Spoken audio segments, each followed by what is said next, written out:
qu'en Afrique du Sud, 3 femmes meurent par jour sur les coups de leur mari, si on a les mêmes chiffres, ici, c'est alarmant.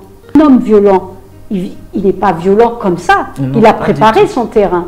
Ça fait peut-être un moment, parce que la violence sur le genre, c'est pas seulement la femme battue, c'est aussi le fait de conditionner quelqu'un à être soumis, de lui parler mal, de l'insulter, de la réduire, au point de pouvoir l'isoler professionnellement dans sa vie pour qu'il puisse la dominer et puis la frapper. Il faut commencer par briser ce mythe-là d'abord, parce qu'il y a un mythe. Il est dit la femme est inférieure.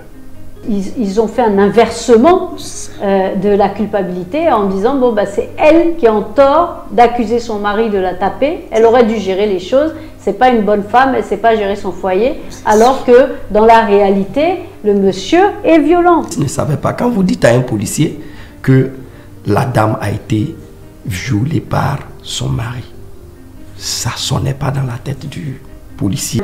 On dit que les viols entre conjoints, c'est l'un des plus grands viols qui existent en pourcentage.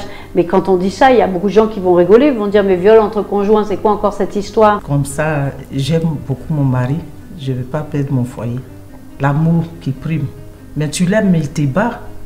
Est-ce que c'est bon, tu te sens bien? Mais est-ce qu'elle dit qu'elles aiment parce que dans la culture, on dit c'est bien que vous ayez une femme bien qui aime? Parce qu'en fait, elle se sacrifie, c'est tout.